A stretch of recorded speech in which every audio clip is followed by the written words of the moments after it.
મોસમ અંતર્ગત મિત્રો તમારા માટે આજે કોમ્પ્રિહેન્શન ઇન ગુજરાતી લઈને આવી ગયા છીએ.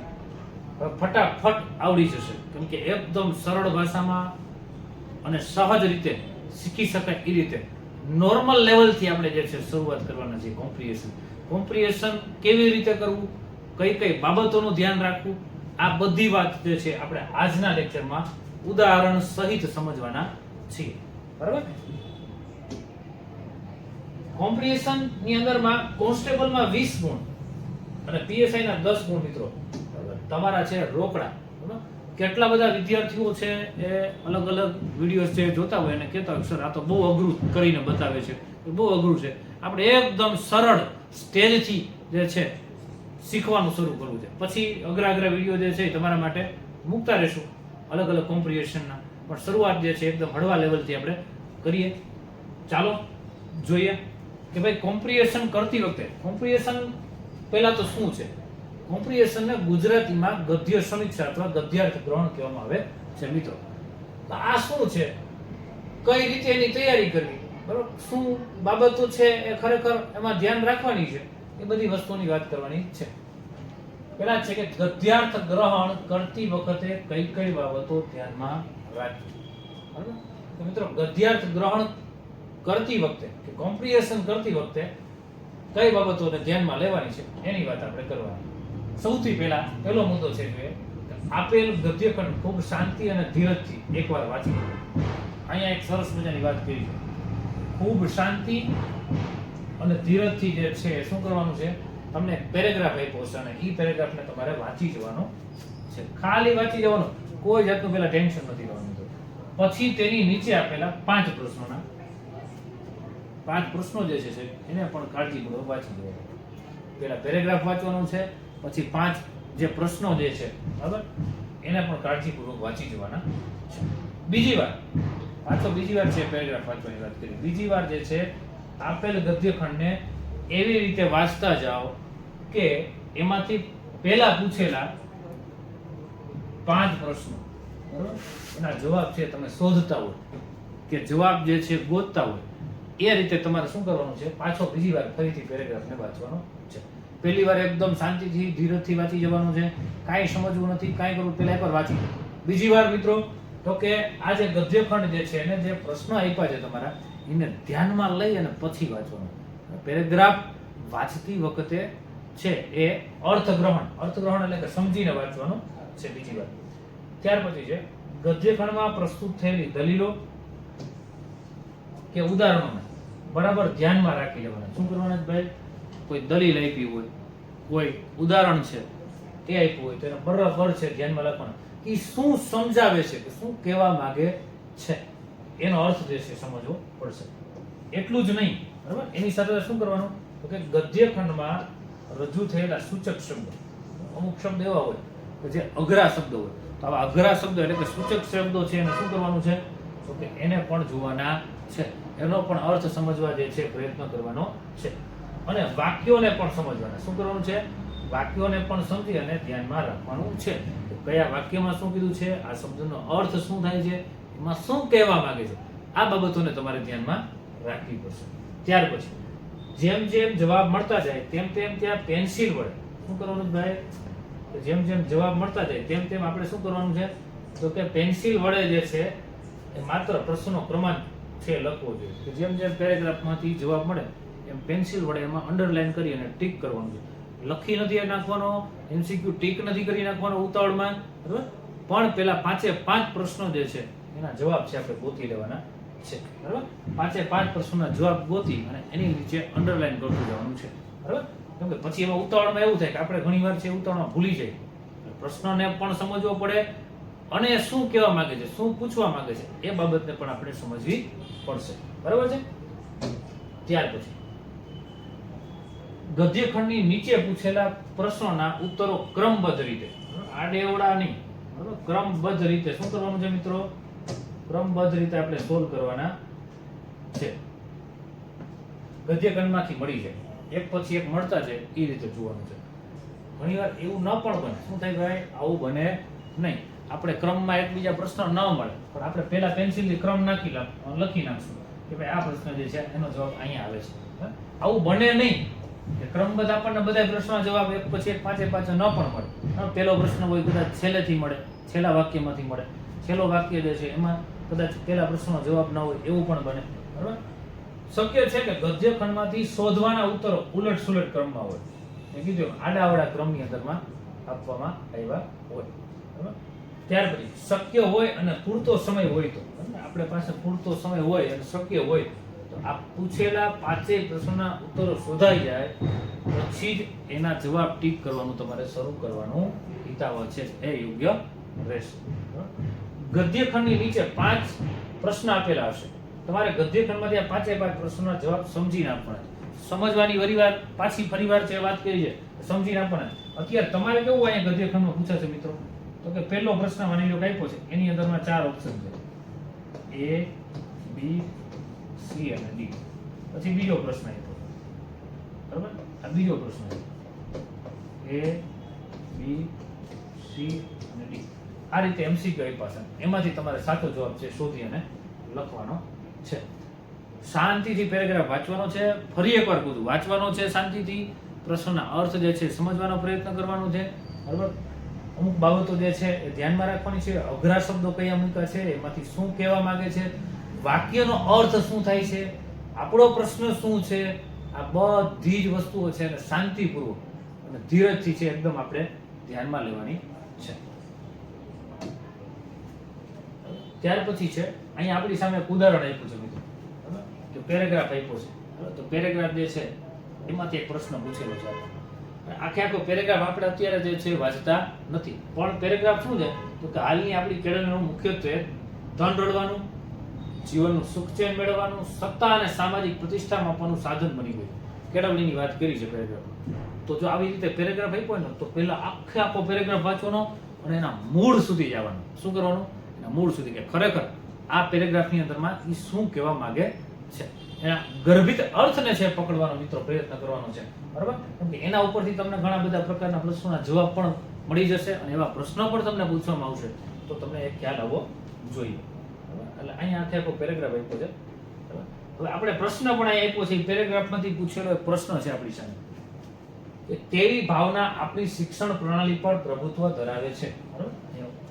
કેવી ભાવના જે છે એ શિક્ષણ પ્રણાલી જે છે આપણી એના ઉપર પ્રભુત્વ છે ધરાવવાનું કામ કરે.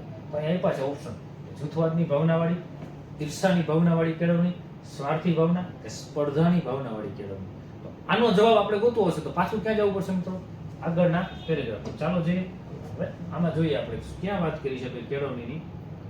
તો કે સ્પર્ધાની વાત કરી છે આપણે, જે અલગ અલગ મુદ્દાઓ આપ્યા છે એની વાત કરી છે તો જોવાની છે. બરાબર છે. તમને જો અહીંયા છે શું છે ભાઈ, વાસ્તવિક રીતે વધારે પડતી સ્પર્ધાની ભાવના આપણી શિક્ષણ પ્રણાલી ઉપર પ્રભુત્વ ધરાવે છે. બરાબર. તો અહીંયા આપણો જવાબ છે મળશે. શું મળશે? ક્વેશ્ચન 1 જે છે એનો જવાબ આપણને મળી ગયો છે. પેરેગ્રાફની અંદરમાંથી વાંચવો પડશે શાંતિથી. એમાંથી શું કહેવા માંગે છે ગોતશો એટલે મળી જશે. એટલે સ્પર્ધાની ભાવના જે છે આપણો ઓપ્શન આવશે. આ આપણો જવાબ છે મિત્રો આવશે. બરાબર છે. ત્યાર પછી તમારી સામે અહીંયા નીચે આપેલ કાવ્ય વાંચી તેના પ્રશ્ન જવાબ. પહેલો જે પેરેગ્રાફ છે એની અંદરમાંથી એક સિમ્પલ પ્રશ્ન આપણે જોયો. બરાબર. એમાંથી કાઢેલો સિમ્પલ પ્રશ્ન છે એને સમજવાનો પ્રયત્ન કરો. એનો જવાબ છે આપણે આપ્યો. બરાબર. ત્યાર પછી આપણી સામે કાવ્ય આપ્યું છે. બની શકે તમને ગદ્ય ગ્રહણમાં પેરેગ્રાફ સ્વરૂપે કાવ્ય પણ આપવામાં આવે. મિત્રો હજી કોઈ પણ પ્રકારની એવી નિશ્ચિતતા નથી કે આમ જ પૂછશે. બરાબર. સીધું જ વાક્ય પૂછશે કે કોઈ કાવ્ય મૂકશે એમાંથી પ્રશ્ન પૂછશે, એમાંથી કોઈ વ્યાકરણનો પ્રશ્ન પૂછશે કે આમાંથી સમાનાર્થી લો. એવા વિડીયો પણ આપણે બનાવશું કોમ્પ્રિહેન્શનના. પણ એ હવે પછી, અત્યારે તો એકદમ પહેલા તો સરળ અને સાહજિક રીતે શીખવાનો પ્રયત્ન કરવાનો છે કે કોમ્પ્રિહેન્શન સાવ સહેલું છે અને એમાંથી સરળતાથી શીખી શકાય. એકદમ 20 માર્ક્સ આપણા રોકડા ફટાફટ મેળવી શકાય એ ગણતરીથી અત્યારે આપણે સમજવાનો પ્રયત્ન કરવાનો. પછી અઘરા વિષયો પણ, અઘરા પ્રશ્નો પણ એ આપણે જોવાના છીએ. હવે અહીંયા તમારી સામે કાવ્ય આપ્યું છે અને કાવ્યની અંદરમાંથી એક પ્રશ્ન પૂછ્યો છે તો અહીં જીવન શબ્દ કોના માટે વપરાયો છે? બરાબર. શું પૂછ્યું છે ભાઈ? તો કે અહીં જીવન શબ્દ જે છે એ કોના માટે વપરાયો છે? તો અહીં જીવન શબ્દ આપ્યો. શું આપ્યું ભાઈ? જીવન.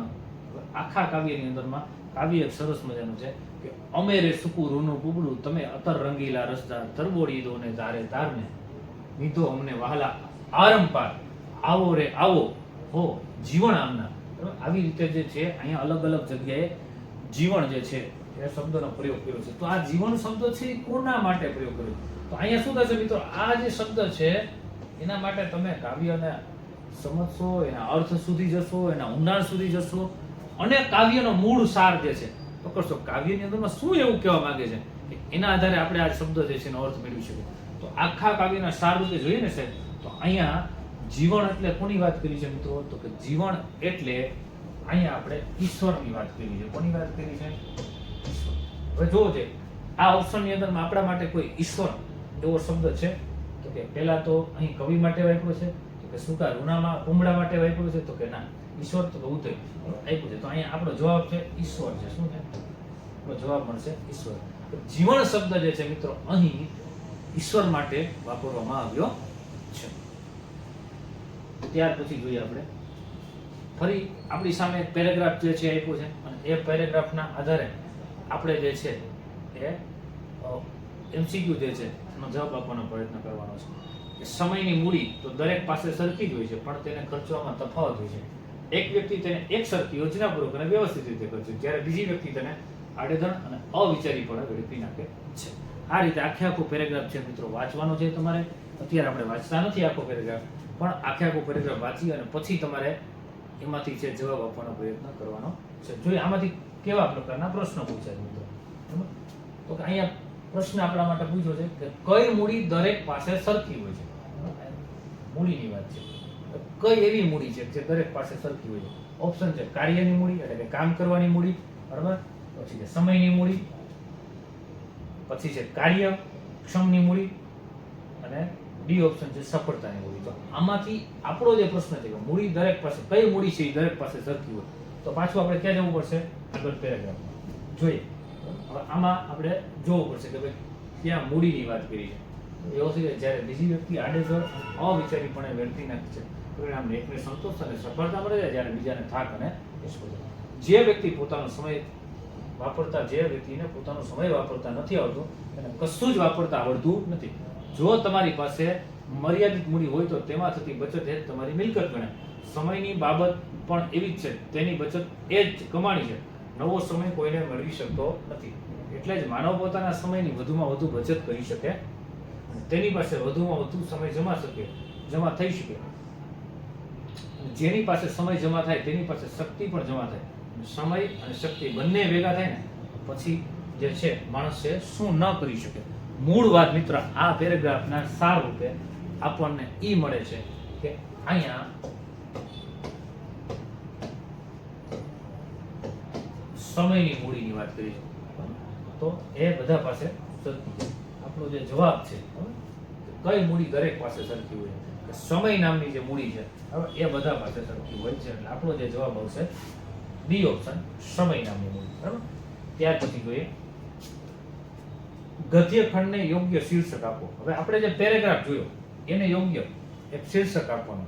હવે નીચે આપેલા શીર્ષકો જેમાંથી વધારે સારી રીતે કયું સુસંગત શીર્ષક છે એ તમારે શોધવાનું. કેમ કે આજુબાજુના શીર્ષકો તો છે. ઘણા બધા વિદ્યાર્થીઓ એવું કે સાહેબ આ શીર્ષક ન આપી શકાય, આ શીર્ષક ન આપી શકાય. હું કહું છું કે એને વધારે સુસંગત શીર્ષક કયું લાગુ પડે એ આપણે મિત્રો એને આપવાનું છે. કે ભાઈ સમયનો સદુપયોગ, સમયની મૂડી, બચતની મૂડી. તો બચતનો સદુપયોગ મિત્રો હમણાં જ આપણે પેરેગ્રાફ વાંચ્યો છે કે એમાં સમયની જે મૂડી છે ને એની વાત કરી છે. કયો માણસ કેટલો સમય વાપરે છે, બરાબર, એની વાત છે. એટલે અહીંયા આપણો જવાબ છે આપણને મળશે સમયની મૂડી. જો આ ન સમજાય તો ફરી પાછું શું કરવું પડશે? આખો પેરેગ્રાફ વાંચવો પડશે અને એના સાર રૂપે તમારે શું કરવાનું થાય કે સમયની મૂડી કે આ જવાબ આવે છે કે નહીં ચકાસવાનું થાય. આવે જ છે મિત્રો સમયની મૂડી, અહીંયા આપણો જવાબ આવશે. ત્યાર પછી તમારી સામે મિત્રો ફરી એકવાર છે કાવ્ય આવી ગયું છે, બરાબર. અને આ કાવ્ય નીચે આપેલ કાવ્ય વાંચી અને પ્રશ્નના છે જવાબ આપવાના છે. કાવ્ય છે એમાંથી તમને પ્રશ્ન પૂછ્યા છે. અહીંયા પહેલા જે છે આપણે પ્રશ્ન જોઈએ કે આ પંક્તિ કોને ઉદ્દેશીને લખાય છે, બરાબર. જે અહીંયા પંક્તિ લખવામાં આવી છે, બરાબર, રચો રચો, આ પંક્તિ ઓ આવશે. શું આવશે? અહીંયા ઓ આવશે. આ પંક્તિઓ કોને રચીને, બરાબર, ઉદ્દેશીને લખાય છે. રચો રચો અંબરચુંબી મંદિરો, ઊંચા ચણો મહેલ, ચણો મિનારા, મઢો સ્ફટિકો, લટકાવો ઝુમરો, રંગ ઉડાવો જળના ફુવારા, રચો રચો ચંદન વાટિકાઓ, રચો રચો કંચન સ્તંભ માળા, ઊંચા ચણાવો, નવરંગ ઘુમ્મટો. મિત્રો કોની વાત છે, શું વાત છે, એ તમારે અહીંયા સાહેબ કાવ્યના ગર્ભિત અર્થની અંદરમાં પાછું જવું પડે, આખું કાવ્ય જે છે એને સમજવાનો પ્રયત્ન કરવો પડે, તો આપણા પ્રશ્નનો જવાબ છે આપણને મળશે. બરાબર છે? જોઈએ કે આ પંક્તિઓ કોને ઉદ્દેશીને લખાય છે. ભાઈ મધ્યમ વર્ગને ઉદ્દેશીને લખાય છે, બરાબર, ગરીબ વર્ગને ઉદ્દેશીને લખાય છે, શ્રીમંત વર્ગને ઉદ્દેશીને લખાય છે, કે પછી શહેરોને ઉદ્દેશીને લખાય છે. કેમ કે આમાં જુઓ તમે મોટી મોટી અંબરચુંબી મંદિર છે, મહેલો છે, ઝુમરો છે, આવું બધું ક્યાં હોય? આ વૈભવી જીવન છે, તો આવું તમને ક્યાં જોવા મળશે? કે ભાઈ શહેરોમાં જોવા મળશે. આ બે તો નહીં, મધ્યમ વર્ગ ગરીબ વર્ગ એની સાથે એને તાલુકાત છે નહીં. અહીંયા બે વસ્તુમાં જોવા મળે. તો શહેરોમાં જોવા મળશે, તો શું શહેરોની વાત કરી છે?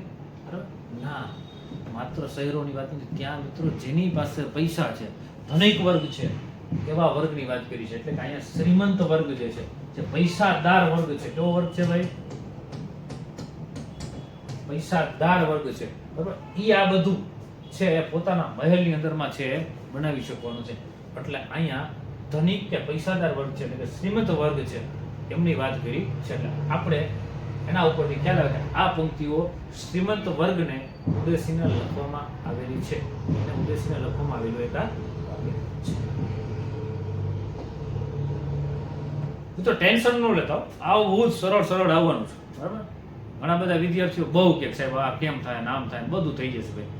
આપણે શરૂઆત એકદમ મેં હમણાં જ વાત કરી, પાછી ફરીને વાત કરું છું. એકદમ સરળ વિડીયોના માધ્યમ દ્વારા અત્યારે કામ કરવાનું છે, કે શીખવાનું છે. પછી આના કરતા પણ અઘરું આપણે લઈને આવશું થોડું, બરાબર. પહેલા હળવા લેવલથી આપણે શીખવાની ટ્રાય કરવાની છે. બરાબર છે? ચાલો આગળ. ફરી પાછો મિત્રો તમારી સામે એક પેરેગ્રાફ આવી ગયો છે, અને પેરેગ્રાફ જે છે એ આપણે જોવાનો છે. શું વાત કરી છે કે એક વ્યક્તિને તેના પાડોશીના ખેતરમાં અનાજ ચોરી કરવા જતો હતો. એક દિવસ તે પોતાના 8 વર્ષના બાળકને પણ પોતાની સાથે લઈ ગયો. પિતાએ પુત્રને કહ્યું, આ કોથળો પકડ, ત્યાં સુધી હું ચારેય બાજુ જોઈને આવું છું કે આપણને કોઈ જોતું નથી. ને થોડી વાર પછી તે પોતાના બાળક પાસેથી કોથળો લઈ અને બેઈમાનપણાનું કામ કરવાનો પ્રારંભ કરે. આખો પેરેગ્રાફ છે મિત્રો, વાંચવું પડે, પ્રશ્ન છે શોધવા માટે. પેલા પ્રશ્ન વાંચી લઈએ આપણે, અને પછી જે છે એ પછી એમાં પાછા જઈએ. પ્રશ્ન છે, બરાબર. શું પ્રશ્ન છે આપણી સામે? તો કે વ્યક્તિ પડોશીના ખેતરમાં શું કરવા જતો હતો? જો અહીંયા છે વ્યક્તિ જે છે પડોશીના ખેતરમાં, ક્યાં વાત છે ભાઈ? ખેતરમાં જવાની વાત છે. પાણી વાળવા જતો હતો, ચોરી કરવા જતો હતો, અનાજ લણવા જતો હતો, કે દાણા વાવવા?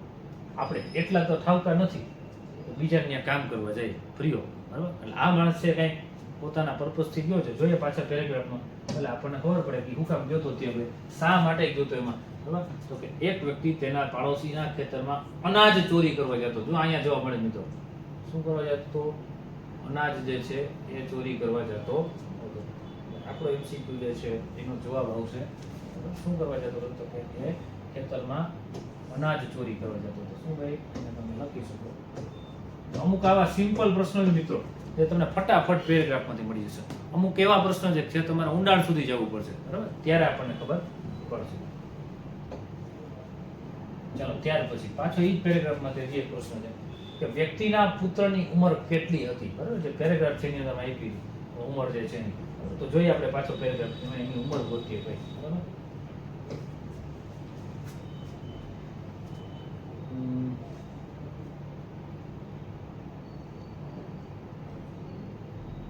આ વખતે બાળકે તેના પિતાને કહ્યું કે આપણે અહીંયા સુધી વેચ્યું હતું, એક પણ બાજુ જોવાનું. પિતાને દીકરામાં જે કોથળો નાખી દીધો અને કહ્યું કે ક્યાં અને કઈ બાજુ? બાળકે કહ્યું કે આકાશની તરફ જોવાનું, અને વિચારવાનું ભૂલી ગયા કે સર્વશક્તિમાન ઈશ્વર તમે જો. પિતા પર બાળકની વાતની એટલી અસર થઈ છે ત્યારે ચોરી કરવાનો વિચાર આવ્યો. એ માટે યાદ રાખવું, ઈશ્વરની આંખો આપણને દરેક પડે જોઈ રહી છે.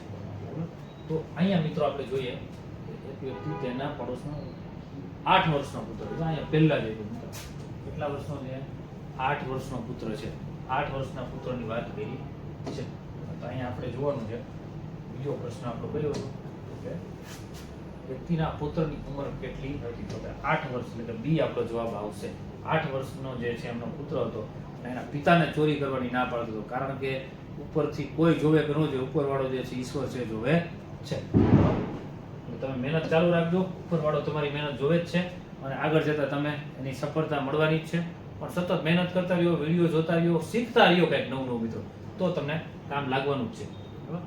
ત્યાર પછી પાછો એક ગદ્યખંડ આપણી સામે મિત્રો આવી ગયો છે. આપણો ગ્રેજ્યુએટ વર્ગ શાળા છોડે છે તેની સાથે ઉચ્ચ મનોભાવનાનો સમાગમ ઉદ્દેશ પણ છોડે છે. બરાબર. આવો એક સરસ મજાનો આખો એક પેરેગ્રાફ છે, આપણા ગ્રેજ્યુએટ વર્ગ ઉપર પેરેગ્રાફ છે. બરાબર. તો જોઈએ એમાંથી કેવા પ્રકારના પ્રશ્નો સાહેબ પૂછવામાં આવ્યા છે કે આપણો ગ્રેજ્યુએટ વર્ગ શાળા સાથે શું છોડે છે.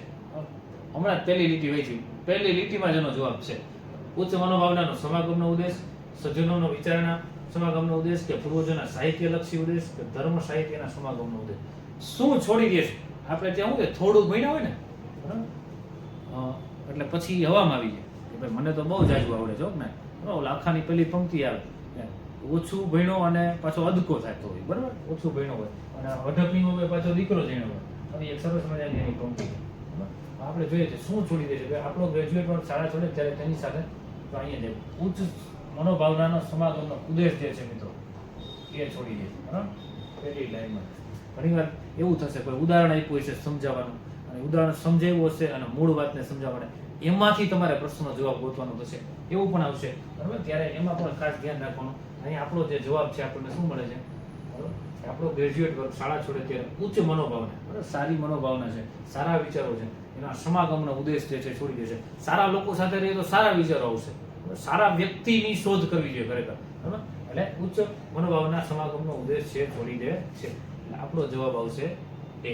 બરાબર. ચાલો એના પછી જોઈએ. બીજો પ્રશ્ન પૂછ્યો છે કે ભાઈ વર્તમાન જીવન કેવું છે? બરાબર. અત્યારે આપણે માણસ જીવીએ છીએ, ખરેખર કેવું છે? તો કે ધર્મ સાહિત્યની કલાના અભાવવાળું છે, ભાગદોડ ભર્યું અને શ્રમવાળું છે, શુષ્ક અને ગ્રામ્ય છે, પ્રદૂષણ અને શહેરી છે. હવે જોઈએ આનો જે જવાબ છે, ફરી પાછું આપણે ક્યાં જવું પડશે? ગોતવા પહેલા આગળના પેરેગ્રાફની અંદરમાં જવું પડશે કે ભાઈ વર્તમાન જીવન છે આપણું કેવું છે. મિત્રો જો અહીંયા સીધું જ મને અહીંયા ધ્યાનમાં આવ્યું એટલે આપણો આખો પેરેગ્રાફ વાંચવાની જરૂર નથી કે આપણું વર્તમાન જીવન જે છે શુષ્ક અને ગ્રામ્ય થઈ રહ્યું છે. કેવું થઈ રહ્યું છે? શુષ્ક અને ગ્રામ્ય થઈ રહ્યું છે. તો આપણો જે જવાબ છે આપણને શું મળશે? આપણું વર્તમાન જીવન છે મિત્રો શુષ્ક અને ગ્રામ્ય છે થઈ રહ્યું છે. બરાબર. આ રીતે આપણો અહીંયા પ્રશ્નનો પણ છે જવાબ મળ્યો. ત્યાર પછી હજી એક પ્રશ્ન છે મિત્ર, આપણે જોઈએ કે અહીં ફકરો શેના વિશે લખાયેલો? જો આવું આવશે, આનો ગર્ભિત સાર છે, પાછું ઊંડાણમાં જવાનું છે અને એના આધારે આપણને ખબર પડશે કે આમાં શેની વાત કરી છે. આધ્યાત્મિકતા વિશે વાત છે, પૌરાણિક ગ્રંથો વિશેની વાત છે, વર્તમાન જીવનશૈલીની વાત છે, આધુનિક કેળવણી વિશેની વાત છે. બરાબર. જો અહીંયા છે તમે જોવો એટલે આખો પેરેગ્રાફ મિત્રો પહેલા વાંચવો પડે, બરાબર, અને એના આધારે આપણને ખબર પડે કે આમાં ખરેખર શું કહેવામાં આવ્યું છે. બરાબર. તો એ જોવું પડે. બરાબર. આખો પેરેગ્રાફ છે એકવાર પોઝ કરી વિડીયો અને એકવાર વાંચી લેજો, અને વાંચ્યા પછી તમને ખ્યાલ આવશે કે આની અંદરમાં ખરેખર શું કહેવામાં આવે છે. મારી દ્રષ્ટિએ, બરાબર, હું આ વિડીયોની અંદરમાં જે છે તમે જુઓ પેરેગ્રાફ, તો આમાં મારી દ્રષ્ટિએ જે છે મેં આ પેરેગ્રાફ વાંચ્યું છે ત્યારે મને એવું લાગે છે કે આ પેરેગ્રાફની અંદરમાં આ વાત કરી છે. હા, તો અહીં ફકરો છે શેના વિશે લખ્યો? તો કે અહીંયા ફકરો છે ને કે આપણી જે વર્તમાન જીવનશૈલી છે ને સાહેબ, એના વિશે લખાયેલો છે આખો પેરેગ્રાફ. એટલે આપણો જવાબ શું આવશે? સી છે આપણો જવાબ આવશે. વર્તમાન જીવનશૈલી બદલાઈ ગઈ છે, સમયાંતર બધું બદલાતું છે, શહેરીકરણ તરફ આપણે ગાંડી દોટ મૂકી છે, બરાબર, ગામડાઓ પાછળ છૂટી ગયા છે, બરાબર. તો આપણો વર્તમાન જે સમય છે ને ખરેખર આપણી જે જીવનશૈલી છે બદલાઈ ગઈ છે, બરાબર. એના ઉપર આખું અને પાછું થોડુંક ભણ્યા એટલે તો પાછી આપણે જીવનશૈલી તમને તો ખબર જ છે, બરાબર, માણસોને ઘૂઘરા જેવું થઈને ફરવું છે, બરાબર. તો મિત્રો આ તમારું જે છે ને ખરેખર કોમ્પ્રિહેન્શન હતું કે આની અંદરમાં જે છે કોમ્પ્રિહેન્શનને એકદમ સરળ ભાષામાં અત્યારે તમને સમજાવવાનો પ્રયત્ન કર્યો. પહેલો વિડીયો છે મિત્રો, હજી એકવાર કહું છું, પહેલો વિડીયો છે સરળ અને સહજ ભાષાની અંદરમાં તમારા માટે લઈને આવ્યો છું. બીજી વાર જ્યારે કોમ્પ્રિહેન્શનનો બીજો વિડીયો બનાવ્યો તે થોડોક આનાથી પણ વધારે ઊંડાણવાળો આપણે વિડીયો છે બનાવવાના છીએ, બરાબર. એટલે તમારા પ્રતિભાવ આપજો, વિડીયો જોજો, બરાબર. અને તમને નવું આપવા માટે મહેનતની ઓસમની અંદરમાં અમે તમારી સાથે જોડાયેલા છીએ અને જોડાઈને ખૂબ મહેનત કરવાના છીએ. તમારે પણ મહેનત કરવાની છે. તો ચાલો મિત્રો, કોમ્પ્રિહેન્શન જે છે એનો વિડીયો એકવાર જોઈ નાખજો, બરાબર. ચાલો, અસ્તુ જય હિન્દ, ભારત માતા કી જય, વંદે માતરમ અને અડી અડીને છૂટા.